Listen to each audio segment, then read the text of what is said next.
ಈಗಾಗಲೇ ಆರೋಪಿ ನಟ ದರ್ಶನ್ ರನ್ನ ಬಳ್ಳಾರಿ ಜೈಲಿಗೆ ಶಿಫ್ಟ್ ಮಾಡಲಾಗಿದೆ. 9:50 ಸುಮಾರಿಗೆ ದರ್ಶನ್ ಅಲ್ಲಿ ಬಂದು ಇಳಿದಂತಹ ದೃಶ್ಯಗಳನ್ನ ನ್ಯೂಸ್ ಫಸ್ಟ್ ನಲ್ಲಿ ಗಮನಿಸ್ತಾ ಇದ್ವಿ. ಕೆಲವೇ ಕ್ಷಣಗಳ ಮುಂಚೆ ದರ್ಶನ್ ರನ್ನ ಬಳ್ಳಾರಿ ಜೈಲಿಗೆ ಶಿಫ್ಟ್ ಮಾಡಿ ಮುಂದಿನ ಪ್ರೊಸೀಜರ್ಗಳ ಬಗ್ಗೆ ಈಗ ಅಧಿಕಾರಿಗಳು ಗಮನ ಹರಿಸ್ತಾ ಇದ್ದಾರೆ. ಅಲ್ಲಿಂದಲೇ ನಮ್ಮ ಪ್ರತಿನಿಧಿ ಪ್ರಜ್ವಲ್ ಡೀಟೇಲ್ಸ್ ಕೊಡ್ತಾ ಹೋಗ್ತಾರೆ. ಲೈವ್ ನಲ್ಲಿ ಜಾಯ್ನ್ ಆಗ್ತಾ ಇದ್ದಾರೆ. ಪ್ರಜ್ವಲ್, ಈಗ ದರ್ಶನ್ ರನ್ನ ಬಳ್ಳಾರಿ ಜೈಲಿಗೆ ಶಿಫ್ಟ್ ಮಾಡಲಾಗಿದೆ. ಮುಂದಿನ ಪ್ರಕ್ರಿಯೆಗಳ ಬಗ್ಗೆ ಹೇಳೋದಾದ್ರೆ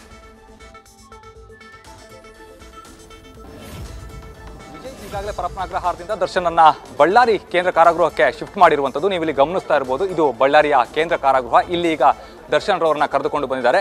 ಈಗಾಗಲೇ ಅವರನ್ನ ಲೆಡ್ಜರ್ಗೆ ಸಹಿಯನ್ನು ಹಾಕೊಂಡಿರುವಂಥದ್ದು, ಅಂದ್ರೆ ಕೋರ್ಟ್ ಆದೇಶದ ಮೇರೆಗೆ ಈಗಾಗಲೇ ಪರಪ್ಪನ ಅಗ್ರಹಾರದ ಅಧಿಕಾರಿಗಳು ಕೂಡ ಇಲ್ಲಿ ಕರೆದುಕೊಂಡು ಬಂದು ದರ್ಶನ್ ಅವರನ್ನ ಬಿಟ್ಟಿದ್ದಾರೆ. ಆ ಒಂದು ನಿಟ್ಟಿನಲ್ಲಿ ಅಂದ್ರೆ ಇಲ್ಲಿ ಅವರ ಹಾಜರಾತಿಯನ್ನು ಪಡೆದುಕೊಳ್ತಾರೆ. ಅವರಿಗೆ ಒಂದು UTP ನಂಬರ್ ಅನ್ನ ಕೂಡ ಕೊಡ್ತಾರೆ. ಅಂದ್ರೆ ಈ ಒಂದು UTP ನಂಬರ್ ಏನಿರುತ್ತೆ ಅದು ಬೇರೆ ಆಗಿರುತ್ತೆ. ಪರಪ್ಪನ ಅಗ್ರಹಾರದ UTP ನಂಬರ್ ಇಲ್ಲಿ ಇರೋದಿಲ್ಲ. ಕಾರಣ ಏನು ಅಂತ ಹೇಳಿದ್ರೆ ಇಲ್ಲಿ ಈಗಾಗಲೇ ಸಾಕಷ್ಟು ಅಂದ್ರೆ ಇಲ್ಲಿ ಇರುವಂತಹ ಕೈದಿಗಳ ಸಂಖ್ಯೆ ಏನಿದೆ ಅದು ತುಂಬಾ ಕಡಿಮೆ ಇರೋದ್ರಿಂದಾಗಿ ಇಲ್ಲಿನ UTP ನಂಬರ್ ಬದಲಾಗುತ್ತೆ. ಇಲ್ಲಿ ಕೇವಲ 3 ಡಿಜಿಟ್ನ UTP ನಂಬರ್ ಅನ್ನ ಮಾತ್ರ ಕೊಡ್ತಾರೆ ಅನ್ನುವಂಥ ಒಂದು ಮಾಹಿತಿ ಏನಿದೆ ಅದು ಕೂಡ ಈಗ ಲಭ್ಯವಾಗ್ತಾ ಇರುವಂಥದ್ದು. ಅವರಿಗೆ ಒಮ್ಮೆ ಮೆಡಿಕಲ್ ಟೆಸ್ಟ್ ಅನ್ನ ಮಾಡುವಂಥ ಒಂದು ಕೆಲಸವನ್ನ ಕೂಡ ಮಾಡ್ತಾರೆ. ಯಾಕೆ ಅಂತ ಹೇಳಿದ್ರೆ ಈ ರೀತಿಯ ಒಂದು ಯಾವುದೇ ಒಂದು ಜೈಲಿನಿಂದ ಇನ್ನೊಂದು ಜೈಲಿಗೆ ಶಿಫ್ಟ್ ಆದಂಥ ಸಂದರ್ಭದಲ್ಲಿ ಅವರಿಗೆ ನಾರ್ಮಲ್ ಆಗಿ ಮೆಡಿಕಲ್ ಟೆಸ್ಟ್ ಅನ್ನ ಮಾಡ್ತಾರೆ. ಆ ಸಂದರ್ಭದಲ್ಲಿ BP ಶುಗರ್ ಲೆವೆಲ್ ಎಷ್ಟಿದೆ ಅನ್ನೋದ್ರ ಬಗ್ಗೆ ಕೂಡ ಸಂಪೂರ್ಣವಾದಂಥ ಒಂದು ಮಾಹಿತಿನ ಕಲೆ ಹಾಕ್ತಾರೆ. ಯಾಕೆ ಅಂತ ಹೇಳಿದ್ರೆ ಅವರ ಆರೋಗ್ಯದಲ್ಲಿ ಸ್ವಲ್ಪ ಕೂಡ ಏರುಪೇರು ಆಗಬಾರ್ದು. ಅದರಲ್ಲೂ ಕೂಡ ವಾತಾವರಣ ಬದಲಾಗೋದ್ರಿಂದಾಗಿ ಅವರ ಆರೋಗ್ಯದಲ್ಲಿ ಏರುಪೇರಾಗುವಂಥ ಒಂದು ಸಾಧ್ಯತೆಗಳು ಕೂಡ ಇರುತ್ತೆ. ಆ ಒಂದು ನಿಟ್ಟಿನಲ್ಲೇ ಸಂಪೂರ್ಣವಾಗಿ ಅವರ ಆರೋಗ್ಯ ತಪಾಸಣೆಯನ್ನು ಮಾಡಿ ಅನಂತರ ಅದರ ವರದಿಯನ್ನು ಕೂಡ ಪಡೆದುಕೊಳ್ಳುವಂಥ ಒಂದು ಕೆಲಸವನ್ನ ಮಾಡ್ತಾ ಹೋಗ್ತಾರೆ. ಅಂದ್ರೆ ಈ ಒಂದು ಈಗ ಯಾವಾಗಲೂ ಕೂಡ ಅಷ್ಟೇ ಇಲ್ಲಿ ಪರಪ್ಪನ ಅಗ್ರಹಾರದಲ್ಲಿ ಕೊಟ್ಟಂತಹ ರೀತಿಯಲ್ಲೇ ಒಂದು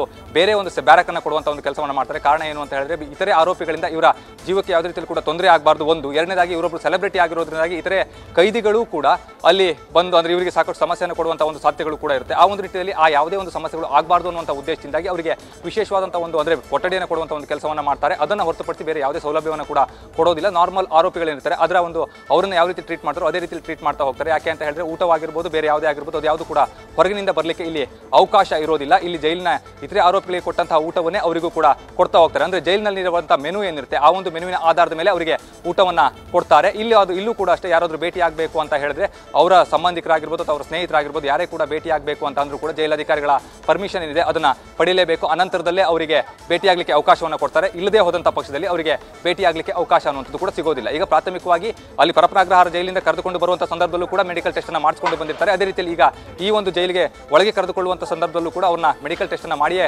ಮಾಡ್ತಾರೆ. ಯಾಕೆ ಅಂತ ಹೇಳಿದ್ರೆ ಅವರ ಆರೋಗ್ಯ ಸ್ಥಿರವಾಗಿದೆ ಅನ್ನುವಂಥ ಒಂದು ಸರ್ಟಿಫಿಕೇಟ್ ಅನ್ನು ಪಡೆದುಕೊಳ್ತಾರೆ. ಯಾಕೆ ಅಂದ್ರೆ ಮುಂದಿನ ದಿನಗಳಲ್ಲಿ ಏನಾದರೂ ಸಮಸ್ಯೆ ಆಯಿತು ಅಂತ ಹೇಳಿದ್ರೆ ಆ ಸಂದರ್ಭದಲ್ಲಿ ಅಧಿಕಾರಿಗಳಿಗೆ ಸಮಸ್ಯೆ ಆಗ್ತಾ ಹೋಗುತ್ತೆ. ಆ ಒಂದು ನಿಟ್ಟಿನಲ್ಲಿ ಆ ರೀತಿ ಯಾವುದೇ ಒಂದು ಸಮಸ್ಯೆ ಆಗಬಾರ್ದು ಅನ್ನುವಂಥ ಉದ್ದೇಶದಿಂದಾಗಿ ಮೆಡಿಕಲ್ ಚೆಕಪ್ ಅನ್ನು ಕೂಡ ಮಾಡ್ತಾ ಹೋಗ್ತಾರೆ. ಆದರೆ ಇಲ್ಲಿ ಅವರ ಒಂದು ಕೈದಿ ನಂಬರ್ ಇದೆ ಅದು ಬದಲಾಗುತ್ತೆ ಅನ್ನುವಂಥ ಮಾಹಿತಿಯನ್ನು ಇಲ್ಲಿನ ಅಧಿಕಾರಿಗಳು ಕೂಡ ಕೊಡ್ತಾ ಇರುವಂಥದ್ದು. ಕಾರಣ ಇಲ್ಲಿ ಕೈದಿಗಳ ಸಂಖ್ಯೆ ಕಡಿಮೆ ಇದೆ. ಕೇವಲ 3 ಡಿಜಿಟ್ನ ಕೈದಿ ನಂಬರ್ ಅನ್ನು ಕೊಡ್ತಾರೆ ಅನ್ನುವಂಥ ಒಂದು ಮಾಹಿತಿ ಏನಿದೆ ಅದು ಪ್ರಸ್ತುತವಾಗಿ ಲಭ್ಯವಾಗ್ತಾ ಇರುವಂಥದ್ದು. ಇಲ್ಲಿ ಕೈದಿ ನಂಬರ್ ಚೇಂಜ್ ಆಗುತ್ತೆ ಅನ್ನುವಂಥ ವಿಚಾರ ಏನಿದೆ ಅದು ಕೂಡ ಸ್ಪಷ್ಟವಾಗಿದೆ. ಇನ್ನೊಂದು ಕಡೆಯಲ್ಲಿ ನಾವು ಗಮನಿಸ್ತಾ ಹೋದ್ರೆ ಅಂದ್ರೆ ಈಗಾಗಲೇ ದರ್ಶನ್ ರವರು ಪರಪ್ಪನ ಅಗ್ರಹಾರದಲ್ಲಿ ಯಾವ ರೀತಿಯಲ್ಲಿ ರಾಜ್ಯಾತಿಥ್ಯವನ್ನು ಪಡೆದುಕೊಂಡಿದ್ರಲ್ಲ ಆ ರೀತಿ ಯಾವುದೇ ಒಂದು ರಾಜ್ಯಾತಿಥ್ಯ ಏನಿದೆ ಅದು ಇಲ್ಲಿ ಸಿಗೋದಿಲ್ಲ ಅನ್ನುವಂಥ ಒಂದು ವಿಚಾರ ಏನಿದೆ ಅದು ಸ್ಪಷ್ಟವಾಗಿರುವಂಥದ್ದು. ಕಾರಣ ಏನು ಅಂತ ಹೇಳಿದ್ರೆ ಇಲ್ಲಿ ಅಧಿಕಾರಿಗಳು ಏನಿರ್ತಾರೆ ಈಗ ತುಂಬಾ ಸ್ಟ್ರಿಕ್ಟ್ ಆಗಿ ನಡ್ಕೊಳ್ಬೇಕಾಗುತ್ತೆ. ಕಾರಣ ಏನು ಅಂತ ಹೇಳಿದ್ರೆ ಈಗಾಗಲೇ 12 ಜನ ಅಧಿಕಾರಿಗಳು ಪರಪ್ಪನ ಅಗ್ರಹಾರದಲ್ಲೂ ಕೂಡ ಸಸ್ಪೆಂಡ್ ಆಗಿದ್ದಾರೆ. ಇಲ್ಲಿ ಏನಾದರೂ ಎಡವಟ್ಟಾಯಿತು ಅಂತ ಹೇಳಿದ್ರೆ ಇಲ್ಲಿನ ಅಧಿಕಾರಿಗಳಿಗೂ ಕೂಡ ಸಮಸ್ಯೆ ಆಗ್ತಾ ಹೋಗುತ್ತೆ. ಇವರ ತಲೆದಂಡವೂ ಕೂಡ ಆಗಬಹುದು. ಆ ಒಂದು ನಿಟ್ಟಿನಲ್ಲಿ ಅಧಿಕಾರಿಗಳು ಕೂಡ ಈಗ ಯಾವುದೇ ರಿಸ್ಕ್ ಅನ್ನು ತೆಗೆದುಕೊಳ್ಳಿಕ್ಕೂ ಕೂಡ ರೆಡಿ ಇರೋದಿಲ್ಲ. ಅಷ್ಟೇ ಅಲ್ಲದೆ ಸರ್ಕಾರ ಯಾವ ರೀತಿಯಲ್ಲಿ ಆರೋಪಿಗಳನ್ನ ಬೇರೆ ಆರೋಪಿಗಳನ್ನ ನೋಡಿಕೊಳ್ತಾರೋ ಅದೇ ರೀತಿಯಲ್ಲಿ ನೋಡಿಕೊಳ್ತಾರೆ. ಅದನ್ನು ಹೊರತುಪಡಿಸಿ ಬೇರೆ ಯಾವುದೇ ರೀತಿಯ ಒಂದು ಸ್ಪೆಷಲ್ ಆದಂತಹ ಟ್ರೀಟ್ಮೆಂಟ್ ಅನ್ನ ಇವರಿಗೆ ಕೊಡೋದಿಲ್ಲ ಅನ್ನುವಂಥದ್ದು ಕೂಡ ಅಷ್ಟೇ ಸ್ಪಷ್ಟವಾಗಿರುವಂಥದ್ದು. Vijay, okay, thank you Prajwal. So Ballari ಜೈಲಿಗೆ ಶಿಫ್ಟ್ ಆಗ್ತಿದ್ದ ಹಾಗೆ ಉಳಿದ ಹಾಗೆ ಮುಂದಿನ ಪ್ರಕ್ರಿಯೆಗಳ ಕಡೆ ಈಗ ಅಧಿಕಾರಿಗಳು ಗಮನ ಹರಿಸಿದ್ದಾರೆ. ಇಲ್ಲಿ ದರ್ಶನ್ರ ಕೈದಿ ನಂಬರ್ ಚೇಂಜ್ ಆಗುತ್ತೆ. ಅದಕ್ಕೆ ಸಂಬಂಧಪಟ್ಟ ಹಾಗೆ ಸ್ವಲ್ಪ ಗೊಂದಲಗಳಿತ್ತು. ಈಗ ಪರಪ್ಪನ ಅಗ್ರಹಾರದಲ್ಲಿ ಏನು ಅಂಡರ್ ಟ್ರಯಲ್ ಪ್ರಿಸನರ್ ಅಂತ ಕೈದಿ ನಂಬರ್ ಕೊಟ್ಟಿದ್ರು 6106, ಅದೇ ಇಲ್ಲಿ ಮುಂದುವರಿಯುತ್ತಾ ಅಥವಾ ಬೇರೆ ಕೈದಿ ನಂಬರ್ ಕೊಡ್ತಾರಾ ಅಂತ. ಕೈದಿ ನಂಬರ್ ಬದಲಾಗುತ್ತೆ ಅನ್ನೋ ಮಾಹಿತಿ ಸದ್ಯ ಈಗ ಬಳ್ಳಾರಿ ಜೈಲಿನ ಸಮೀಪದಿಂದ ನಮ್ಮ ಸಹೋದ್ಯೋಗಿ ಪ್ರಜ್ವಲ್ ಹೇಳ್ತಾ ಇದ್ರು. ಯಾಕಂದ್ರೆ ಇಲ್ಲಿ ಕೈದಿಗಳ ಸಂಖ್ಯೆ ಕಡಿಮೆ ಇದೆ. 4 ಡಿಜಿಟ್ ಅಲ್ಲ 3 ಸಂಖ್ಯೆಯ ಕೈದಿ ನಂಬರ್ ಅನ್ನ ದರ್ಶನ್ರಿಗೆ ಕೊಡಬಹುದು ಬಳ್ಳಾರಿ ಜೈಲಲ್ಲಿ. ಜೊತೆಗೆ ಇದು ಬಹಳ ಕಠಿಣ ಅನುಭವವನ್ನು ನೀಡುತ್ತೆ ಪರಪ್ಪನ ಅಗ್ರಹಾರಕ್ಕಿಂತ. ಯಾಕಂದ್ರೆ ಒಂದು ಅಲ್ಲಿನ ವಾತಾವರಣ ಬಹಳ ಬಿಸಿಲಿನಿಂದ ಕೂಡಿರುತ್ತೆ. ಅದರ ಜೊತೆಗೆ ಅಲ್ಲಿರುವಂಥ ಒಳಗಡೆ ವ್ಯವಸ್ಥೆಗಳೇನಿದೆಯಲ್ಲ ಪರಪ್ಪನ ಅಗ್ರಹಾರದಲ್ಲಿತ್ತಲ್ಲ ಅಷ್ಟು ವ್ಯವಸ್ಥೆಗಳಿಲ್ಲ ಇಲ್ಲಿ. ಅದಕ್ಕಿಂತ ಕಠಿಣ ಅನುಭವವನ್ನು ನೀಡುವಂಥ ಕಾರಾಗೃಹ ಇದಾಗಿದೆ. ಇತರೆ ಎಲ್ಲ ಸಾಮಾನ್ಯ ಕೈದಿಗಳನ್ನ ಹೇಗೆ ಟ್ರೀಟ್ ಮಾಡ್ತಾರೋ ದರ್ಶನ್ರನ್ನ ಕೂಡ ಅದೇ ರೀತಿ ಸಾಮಾನ್ಯ ಕೈದಿಯ ಹಾಗೆ ಇಲ್ಲಿ ನಡೆಸಿಕೊಳ್ಳಲಾಗುತ್ತೆ.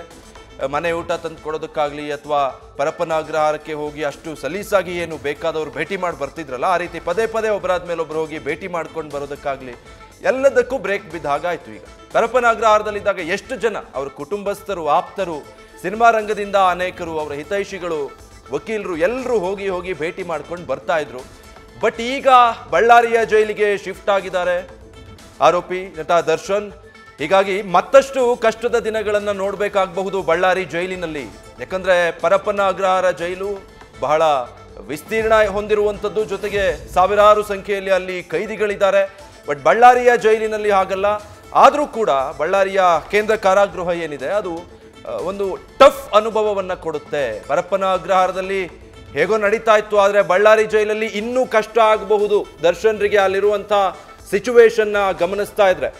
ಈಗ ಯಾವ ರೀತಿ ಅವರನ್ನ ಜುಡಿಷಿಯಲ್ ಕಸ್ಟಡಿಗೆ ಕೊಟ್ಟಾಗ, ಅಂದರೆ ನ್ಯಾಯಾಂಗ ಬಂಧನಕ್ಕೆ ಅಂತ ಪರಪ್ಪನ ಅಗ್ರಹಾರಕ್ಕೆ ಕರ್ಕೊಂಡು ಹೋದಾಗ ಏನೆಲ್ಲ ಪ್ರೊಸೀಜರ್ಗಳನ್ನು ಮಾಡಿ ಅದಾದಮೇಲೆ ಅವರನ್ನ ಈ ಬ್ಯಾರಕ್ನಲ್ಲಿ ಇಂಥ ಸೆಲ್ನಲ್ಲಿ ಅಂತ ಪರಪ್ಪನ ಅಗ್ರಹಾರದಲ್ಲಿ ಇರಿಸಲಾಯಿತು, ಅದೇ ರೀತಿ ಈಗ ಪರಪ್ಪನ ಅಗ್ರಹಾರ ಜೈಲಿಂದ ಬಳ್ಳಾರಿಯ ಈ ಕೇಂದ್ರ ಕಾರಾಗೃಹಕ್ಕೆ ಶಿಫ್ಟ್ ಮಾಡೋ ಸಂದರ್ಭದಲ್ಲೂ ಕೂಡ ಕಾನೂನಾತ್ಮಕವಾಗಿ ಒಂದಷ್ಟು ಪ್ರಕ್ರಿಯೆಗಳಿರುತ್ತೆ. ಆ ಎಲ್ಲ ಪ್ರಕ್ರಿಯೆಗಳನ್ನು ಕೈಗೊಂಡೇ ದರ್ಶನ್ರನ್ನ ಬಳ್ಳಾರಿ ಜೈಲಿಗೆ ಅಧಿಕೃತವಾಗಿ ಶಿಫ್ಟ್ ಮಾಡಬೇಕಾಗುತ್ತೆ. ಆ ಪೈಕಿ ಒಂದು ಹೋಗ್ತಿದ್ದಾಗೆ ಅವರ ಸಂಪೂರ್ಣ ಡೀಟೇಲ್ಸ್ ತಗೋತಾರೆ. ಅದಾದ್ಮೇಲೆ ಅವರಿಗೆ ಬೇರೆ ಕೈದಿ ನಂಬರನ್ನು ಕೊಡ್ತಾರೆ. ಇಲ್ಲಿ ಕೈದಿಗಳಿರೋದು ಕಡಿಮೆ ಸಂಖ್ಯೆ. ಪರಪ್ಪನ ಅಗ್ರಹಾರದಷ್ಟು ದೊಡ್ಡ ಕಾರಾಗೃಹ ಅಲ್ಲ ಬಳ್ಳಾರಿ ಕೇಂದ್ರ ಕಾರಾಗೃಹ. ಹೀಗಾಗಿ 3 ಡಿಜಿಟ್ನ ಕೈದಿ ನಂಬರ್ ದರ್ಶನ್ರಿಗೆ ನೀಡಲಾಗುತ್ತೆ. ಅದಾದ್ಮೇಲೆ ಅವರನ್ನ ವೈದ್ಯಕೀಯ ತಪಾಸಣೆಗೆ ಒಳಪಡಿಸಬೇಕಾಗುತ್ತೆ. ಇಲ್ಲಿಂದ ಕರ್ಕೊಂಡು ಹೋಗಿರುವಂತಹ ಅಧಿಕಾರಿಗಳು ಅಲ್ಲಿ ಬಳ್ಳಾರಿ ಜೈಲಿಗೆ ಅವರನ್ನ ಶಿಫ್ಟ್ ಮಾಡೋ ಸಂದರ್ಭದಲ್ಲಿ ಅವರನ್ನ ವೈದ್ಯಕೀಯ ತಪಾಸಣೆಗೆ ಒಳಪಡಿಸ್ತಾರೆ. ಸಹಜವಾದಂತಹ ವೈದ್ಯಕೀಯ ತಪಾಸಣೆಗಳು ಅಲ್ಲಿ ನಡೆಯುತ್ತೆ. ಅಂದರೆ ಅವರ BP, sugar, blood level check ಮಾಡುವಂಥದ್ದು ಇರಬಹುದು. ಹೀಗೆ ಆರೋಗ್ಯ ಸಹಜ ಸ್ಥಿತಿಯಲ್ಲಿದೆಯಾ ಅನ್ನೋದಕ್ಕೆ ಸಂಬಂಧಪಟ್ಟ ಹಾಗೆ ಅವರನ್ನ ವೈದ್ಯಕೀಯ ಚಿಕಿತ್ಸೆಗೆ ಅಥವಾ ತಪಾಸಣೆಗೆ ಒಳಪಡಿಸಿ ಅದಾದ್ಮೇಲೆ ಮುಂದಿನ ಪ್ರಕ್ರಿಯೆ ಕೈಗೊಳ್ತಾರೆ.